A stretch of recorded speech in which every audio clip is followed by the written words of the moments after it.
Hello students, welcome back to my channel. कैसे हो आप सब? उम्मीद करती हूँ बेटा सभी अच्छे होंगे और अपना ख्याल भी रख रहे होंगे। तो बेटा आज हम करने जा रहे हैं अपनी वर्कशीट नंबर 3। ठीक है, इंग्लिश सब्जेक्ट की है बेटा ये, और आपकी 8th क्लास के बच्चों के लिए। ठीक है, थर्ड है इंग्लिश सब्जेक्ट की 8th क्लास के बच्चों के लिए। बेटा हमारा जो है न्यू चैप्टर कह लो आप इसको, पार्ट 1 है, जिसमें हम पढ़ेंगे सुनामी के बारे में। ठीक है, तो इसी से रिलेटेड टॉपिक पढ़ेंगे। चलिए स्टार्ट करते हैं बेटा। आज का जो टॉपिक है हमारा, जो हमारे नेचुरल डिजास्टर होते हैं उन्हीं पर बेस है कि जो जो आते हैं या जिनको हमें झेलना पड़ता है पूरे साल में। तो क्या बोला गया बेटा, इस ड्यूरिंग लॉकडाउन पीरियड में भी ऐसी कुछ हुई हैं घटनाएं जिनके बारे में हमें पता होना चाहिए और हमें पता भी होगा। During the lockdown period India was affected by some natural disaster. तो बेटा लॉकडाउन के पीरियड के टाइम पे जो नेचुरल डिजास्टर थे उनसे क्या हुआ, इंडिया भी अफेक्ट हुआ, बाकी कंट्रीज़ भी हुई हैं। Look up the news ad of last 4 months. तो आपको बेटा क्या बोला गया है कि कम से कम 4-5 महीने पुरानी भी न्यूज देखो and write the name of the place state where these natural disaster occur. ठीक है, और उन नेचुरल डिजास्टर जहाँ पर भी रखे गए हैं, मतलब हुए हैं, उन प्लेस का और स्टेट का नेम आपको लिखना है जहाँ जहाँ पर भी जो जिस भी तरीके का नेचुरल डिजास्टर हुआ है। तो बेटा जैसे कि फर्स्ट क्या दिया गया, अर्थक्वेक। तो अर्थक्वेक कहाँ पर हुआ है बेटा? आपने देखा होगा दिल्ली एनसीआर में भी हुआ है, और उसी से जो भी सटे हुए इलाके थे वहाँ पर भी ये नेचुरल डिजास्टर हुआ है, अर्थक्वेक। ठीक है, जैसे हरियाणा हो गया, राजस्थान हो गया और दिल्ली एनसीआर हो गया। तो आप ये लिख सकते हो इस फर्स्ट वाले में। उसके बाद बेटा जो दिया है आपको, फ्लूड दिया है। ठीक है, यानी कि बाढ़। अब बाढ़ कहाँ पर आई थी बेटा? लॉकडाउन के पीरियड में सभी को पता है कितनी दिक्कतों का सामना करना पड़ा वहाँ के लोगों को, जो कि बिहार के थे, असम के थे। ठीक है, ऐसे ही बेटा लैंडस्लाइड होता है भूस्खलन। ठीक है, यानी कि जो ज़मीन होती है वो अपनी जगह से खिसक जाना। तो ये कहाँ पर होता है ज़्यादातर बेटा? पहाड़ी जो इलाके होते हैं या फिर ऊंचे नीचे होते हैं वहाँ पर होता है, जैसे कि उत्तराखंड हो गया और हिमाचल प्रदेश। ठीक है, यहाँ पर हुआ था। फिर जो साइक्लोन होता है बेटा, ये भी किसी से नहीं छुपा होगा। इसके मतलब कि जो सुपर साइक्लोन आपने सुना होगा, मुंबई में आया था, जहाँ से बेटा इलाकों को खाली करा दिया गया था। आपने पढ़ा होगा या सुना होगा न्यूज़ में। और वेस्ट बंगाल में, उड़ीसा में, तो इन जगह पर ये आया था। तो आप ये नाम लिख सकते हो यहाँ पर। ठीक है, और ये बहुत ही ज़्यादा खतरनाक होते हैं।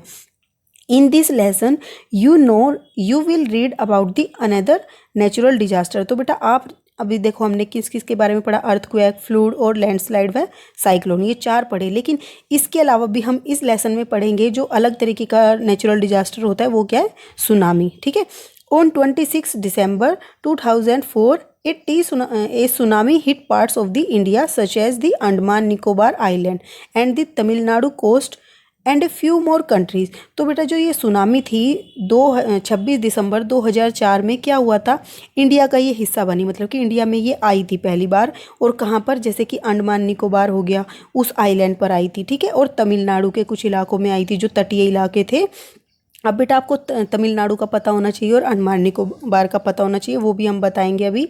ठीक है, and a few more countries, और ये बेटा अलग अलग कंट्रीज़ में तो आती रहती है। ठीक है, लेकिन जो इंडिया में आई थी वो आई थी 2004 में पहले सबसे। ठीक है, अब ये सुनामी है क्या?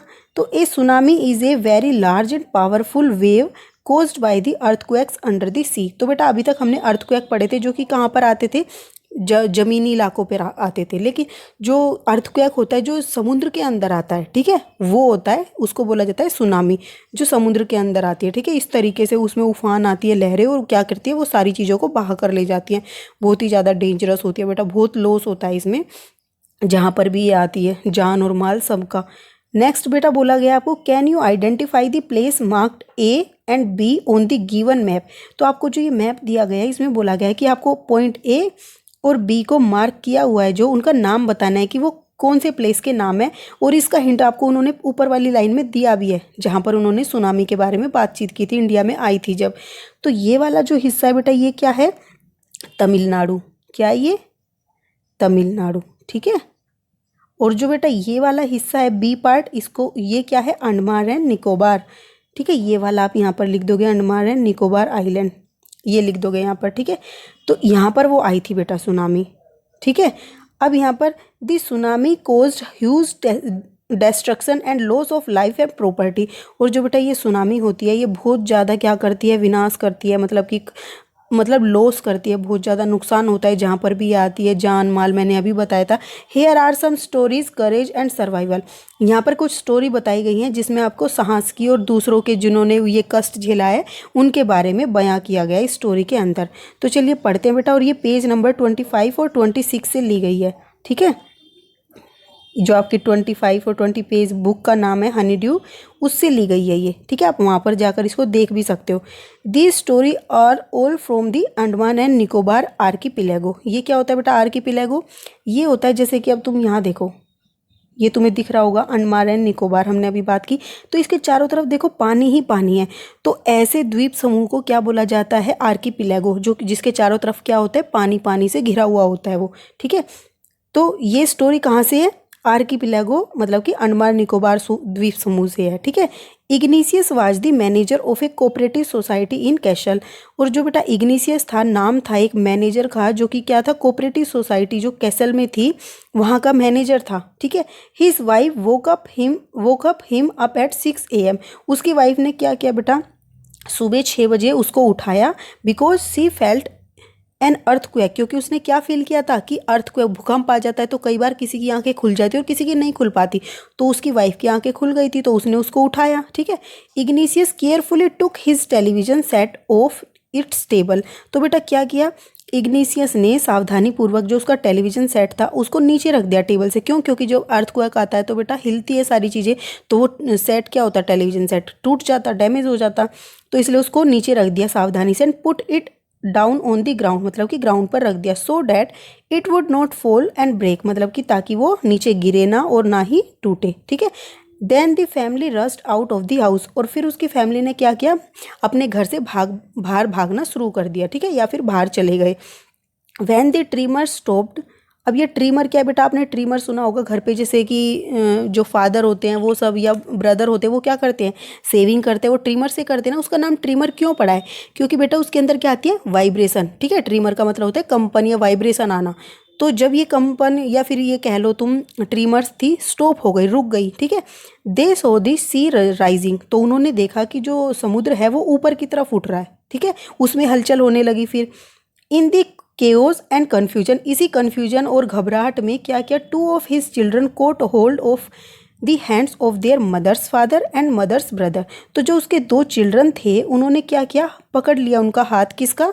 ऑफ देयर मदर्स फादर, जो उनके जो माता थी उनके पिता को, यानी कि क्या लगे उनके, वो नाना के हाथ को पकड़ लिया, और मदर्स ब्रदर यानी कि अपने मामा के हाथ को पकड़ लिया, ठीक है, यानी कि मम्मी के भाई के। फिर क्या किया? And rust in the opposite direction. और क्या किया उन्होंने? उल्टी दिशा में भागना शुरू कर दिया। ही नेवर सा देम अगेन। और उन्होंने कभी नहीं देखा, मतलब कि किसको नहीं देखा? ही नेवर सा देम अगेन, मतलब किसकी बात हो रही है बेटा यहाँ पर? इग्निशियस की, ठीक है। इग्निशियस के जो बच्चे थे 2 चिल्ड्रन, उन्होंने किसका हाथ पकड़ा था? नाना का और मामा का, और उनके साथ दूसरी डायरेक्शन में चले गए। और उन्होंने फिर मतलब इग्निशियस ने उनको कभी नहीं देखा। फिर उसके बाद his wife was also swept away. और जो उसकी वाइफ थी बेटा वो भी दूसरी दिशा में बह गई, दूर, ठीक है। Only the 3 other children who came with him were saved, ठीक है। और जो 3 बच्चे थे बेटा बाकी के, वो क्या हुए? जिन्होंने वो जो अपने फादर के साथ थे, सिर्फ वो ही उसके साथ क्या हुए? बच पाए, बाकी सब चले गए, ठीक है। उसके बाद क्या था बेटा? एक और बताया गया, संजीव नाम का था, एक पुलिसमैन था, ठीक है, जो क्या कर रहा था? Serving in the castle island of the Nicobar group of island. तो जो निकोबार है बेटा आइलैंड, वहाँ पर एक क्या है? कैशल आइलैंड है, जहाँ पर वो क्या कर रहा था? पुलिसमैन की तरह से, एक तरीके से कह लो कि सर्विस दे रहा था, वो पुलिसमैन था वहाँ पर Sanjeev. He somehow manage to save himself. तो उसने क्या किया? किसी तरीके से अपनी जान बचाई और अपनी वाइफ की, his wife and his baby daughter, और अपनी बेबी डॉटर की, ठीक है, जो उसकी लड़की थी छोटी, उसकी जान बचाई। किससे? जो ये वेव्स चली हुई थी बेटा वहाँ पर, उनसे, ठीक है। But then he heard cries for help from the wife of John the guest house cook. तो बेटा फिर उसने क्या किया? परंतु उसने एक आवाज़ सुनी, हियर्ड क्राइज, चिल्लाने की, फॉर हेल्प मतलब कि सहायता के लिए, फ्रॉम दी वाइफ, किसकी वाइफ से? जॉन। जॉन क्या था बेटा? उसका गेस्ट हाउस कुक था, जो उसके गेस्ट हाउस में रहता था, कुक था, जो खाना बनाता था, उसकी वाइफ के चिल्लाने की आवाज़ सुनी हेल्प के लिए, ठीक है। Sanjeev jumped into the water, तो संजीव ने क्या किया? जंप किया, वो पानी में कूद गया टू रेस्क्यू हर, उसको बचाने के लिए। रेस्क्यू माने होता है बचाना किसी चीज़, किसी को कहीं से, ठीक है। But they were both swept away, लेकिन वे दोनों क्या थे बेटा? वो भी बह चुके थे, वो दूर जा चुके थे। फिर उसके बाद 13-year-old मेघना was swept away along with her parents and 77 other people. तो बेटा एक मेघना थी, 13-year-old की लड़की थी, वो भी क्या हुई? बह गई अपने पेरेंट्स के साथ, ठीक है। और साथ में क्या थे? 77 पीपल थे, वो भी बह गई इसमें, क्योंकि बेटा ये इस तरीके की आती है। देखो आप यहाँ पर देखो, मैंने इसलिए आपको दिखाई है, यहाँ इस तरीके से ये बहा कर ले जाती है, जो घर होते हैं उन सबको, गाड़ियों को, इंसान को, किसी को नहीं छोड़ती है सुनामी। उसके बाद बेटा she spend 2 days floating in the sea, और उसने क्या किया? वो समुद्र में तैरती रही 2 दिन तक, ठीक है। Holding on to a wooden door, और एक वुडन डोर, मतलब कि देखो बेटा जब सुनामी आती है तो क्या होता है? ये रही वो लड़की, ठीक है, मेघना, वो क्या बैठी है बेटा? एक ये डोर है जो किसी के घर की टूट गई होगी, तो उसी के ऊपर बैठकर ये तैर रही थी, 2 दिन तक समुद्र में तैरती रही, ठीक है।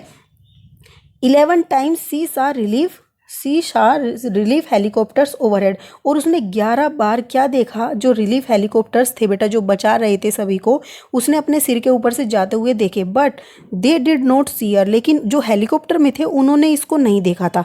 सी was brought to the shore by the wave, लेकिन वो जो है बेटा किनारे तक, जो ये हवाएं चल रही थी, ये मतलब कि जो लहरें चल रही थी बेटा, उनकी सहायता से वो क्या आ गई थी? किनारे तक आ गई थी। And was found walking on the sea shore in A days, और वो अपने आप को मतलब कि चल सकती थी वो उस किनारे से। इस घबराहट के साथ ही वो किनारे से क्या कर रही थी? चल रही थी, यह देख कर कि वो अपने आप ही किनारे पर पहुंच गई, ठीक है। तो ये बेटा उसकी किस्मत थी, नहीं तो जिसको बचाने जा रहे थे वो भी नहीं बच पा रहे थे, और ये बच गई थी, तो ये उसकी किस्मत थी। अब बेटा कुछ क्वेश्चन आंसर करते हैं इसी से रिलेटेड। फर्स्ट क्या है? Now complete the sentence with the help of the passage above, जो आपको ये ऊपर पैसेज दिया है बेटा, इसमें से आपको आंसर को पिक करना है, ठीक है, और यहाँ पर लिखना है। मेघना स्पेंट 2 days, तो हमने पढ़ा था मेघना spent 2 days floating in the sea, तो यहाँ पर क्या आएगा? Floating in the sea. इसलिए मैं आपको पैराग्राफ से बता रही हूँ बेटा, क्योंकि पेपर में जब आप करोगे तो आपको आंसर नहीं मिलेंगे, आपको छांटना ही पड़ेगा। तो आप यहाँ से सीखो कैसे देखते हैं, ठीक है। इसलिए सबसे पहले पैसेज को अच्छे से पढ़ना सीखो, तो आपको आंसर अच्छे से समझ आ जाएंगे। नेक्स्ट है बेटा she saw dash dash overhead but they did not see her, तो उसने अपने सिर के ऊपर से क्या जाते हुए देखा था बेटा? She saw relief helicopter overhead but they did not see her, तो यहाँ पर क्या आएगा? रिलीफ हेलीकॉप्टर, ठीक है, मतलब कि उसने जो बचाव के जो मतलब कि उनको बचाने के लिए जो हवाई जहाज उड़ रहे थे उनको देखा था, ठीक है। अब नेक्स्ट है बेटा Sanjeev lost his wife but saved his dash dash and dash from the waves, तो संजीव ने क्या किया था बेटा? संजीव ने अपने क्या था? Sanjeev saved himself, his wife and his baby daughter, तो आप क्या लिखोगे? संजीव सेव्ड हिज वाइफ, ठीक है, हिमसेल्फ लिखोगे यहाँ पर, himself and his wife, okay, और फिर बेबी डॉटर, तो यहाँ पर लिख देना, यहाँ पे आएगा नहीं अगर मैं आपको लिख के दिखाऊंगी तो बेटा।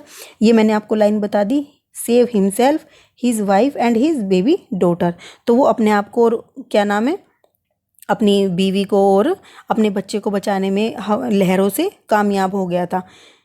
Igneous could only save his 3 childrens who came with him, और बेटा जो इग्निशियस था, जो हमने फर्स्ट पैराग्राफ में पढ़ा था, उसके जो मतलब वाइफ थी वो भी बह गई थी बेटा, और जो उसके बच्चे थे 2 जिन्होंने अपने मामा और नाना का हाथ पकड़ा था वो भी बह गए थे, लेकिन जो उसके 3 चिल्ड्रन थे वो उसके साथ थे, तो उनको उसने बचा लिया था, तो यहाँ पर 3 चिल्ड्रंस आ जाएगा, ठीक है। अब नेक्स्ट है बेटा कि in your opinion which word in the list below describe Sanjeev, तो वो कौन से वर्ड हैं जो संजीव को डिस्क्राइब करते हैं, मतलब उसके करेक्टर को, उसके नेचर को डिस्क्राइब करते हैं। Look up the dictionary for words that you are not sure of, और आपको डिक्शनरी में देखने को बोला गया अगर आपको किसी वर्ड का मीनिंग नहीं पता है। Use words from the list to complete the sentence below, और जो आपको ये नीचे सेंटेंस दिया गया है बेटा इसको कंप्लीट करना है उन वर्ड्स के साथ। तो I think he was very brave, तो बेटा वो कैसा था? बहादुर था, ठीक है, ये था। ब्रेव तो हमने देख लिया। चीरफुल था, तो इस टाइम पर तो चीरफुल की कोई बात ही नहीं हो रही बेटा। केयरलेस तो बिल्कुल भी नहीं था वो, मतलब कि लापरवाह, ठीक है। हीरोइक जरूर था, क्योंकि उसने क्या किया था? बचाने के लिए अपने जो गेस्ट कुक था गेस्ट हाउस का कुक था, उसको बचाने के लिए वो कूद गया था, तो वो हीरोइक था। ठीक है, एक तो ये लिख दोगे। और सेल्फलेस था, मतलब कि निस्वार्थ था, वो अपने बारे में परवाह नहीं की, उसने दूसरों के बारे में परवाह की। हार्टलेस होता है कि मतलब सिर्फ अपनी ही परवाह करता है, जो जिसके अंदर जैसे कह देते हैं ना, इसके अंदर दिल नहीं है, मतलब कि वो सोचता नहीं है दूसरे के बारे में दुख के, तो ये तो आएंगे नहीं। ठीक है, तो क्या आएंगे? हीरोइक एंड सेल्फलेस आप यहाँ पर लिख दोगे। ओके, नेक्स्ट क्वेश्चन है बेटा कि find out the past tense of the verb in italic. तो इटैलिक वर्ड मतलब कि बेटा जो आपको इस तरीके से दिए गए हैं इटैलिक फॉर्म में, उनमें से क्या करना है, उनका पास्ट टेंस लिखना है आपको फ्रॉम द अबव पैसेज। जो अबव पैसेज में यूज हुए हैं ये वर्ड जो है अबव पैसेज में आए हैं और इनकी सेकंड फॉर्म आई है, तो आपको वो लिखनी है। And re right the phrase, और दोबारा से आपको वो फ्रेज लिखना है। An example has been done for you, और एक एग्जाम्पल आपको करके भी दिखाया। फ्रेज का मतलब होता है बेटा जो ग्रुप ऑफ वर्ड्स का होता है, जो 2-3 ग्रुप से मतलब कि वर्ड से मिलकर जो बना होता है ग्रुप, उसको बोलते हैं फ्रेज। जैसे कि देखो फेल्ट द अर्थक्वेक, ये कंप्लीट क्या है? फ्रेज कहलाएगा। तो आपको ये कंप्लीट करना है। जैसे कि यहाँ पर क्या दिया? वर्ब दी है हियर। ठीक है, तो हियर की सेकंड जो पास्ट फॉर्म होगी वो क्या होगी? हियर्ड। ओके, और फिर आपको पीछे लिख देना है क्राइज फॉर हेल्प। ये पूरा लिख देना है आपको, मैं नहीं लिख रही हूँ, आप लिख देना। जैसे यहाँ पे दी अर्थक्वेक लिखा है ना, आपको यहाँ पर लिखना है क्राइज फॉर हेल्प। ऐसे ही बेटा सेकंड यहाँ पर क्या दिया है? सी। सी माने मतलब देखना। सी दी सी राइजिंग, मतलब कि क्या देखा था उन्होंने? समुद्र को उठता, मतलब ऊपर उठते हुए देखा था, लहरों को। तो आप क्या लिखोगे? सी का क्या करोगे? सा। ठीक है, इसकी सेकंड फॉर्म होती है सा, फिर पीछे लिख दोगे दी सी राइजिंग। ओके, ऐसे ही बेटा जंप दिया हुआ है, जंप इनटू दी वाटर, तो इसकी सेकंड फॉर्म लिख दोगे तो क्या हो जाएगा? जंप्ड। ठीक है, क्या हो जाएगा? ईडी लगा दोगे, जंप्ड, फिर लिख दोगे इनटू दी वोटर। इस तरीके से आपको कंप्लीट करना है। फिर लास्ट है बेटा वेक हिम अप। तो उसने क्या किया था? जो इग्निशियस की वाइफ ने उसको उठाया था, तो वेक का क्या होगा? सेकंड फॉर्म बेटा वोक अप। ठीक है, वोक और हिम अप कर दोगे, वोक हिम अप। ये आपका लास्ट वाले का हो जाएगा। ठीक है, तो इस तरीके से आपको ये कंप्लीट करने हैं फ्रेजेस। उम्मीद करती हूँ बेटा आपको अच्छे से समझ आ गए होंगे। फिर भी कोई डाउट रह जाए तो आप मेरे से कमेंट बॉक्स में पूछ सकते हो। ओके, और आप इसको अपनी बुक से भी अच्छे से पढ़ सकते हो बेटा, आपको और अच्छे से समझ आएगी। तो इस वीडियो में बेटा इतना ही। अपना जो नेक्स्ट टॉपिक होगा हम अपनी नेक्स्ट वीडियो में करेंगे। तब तक के लिए ऐसे हंसते रहिए, मुस्कुराते रहिए, पढ़ते रहिए और आगे बढ़ते रहिए। Thank you.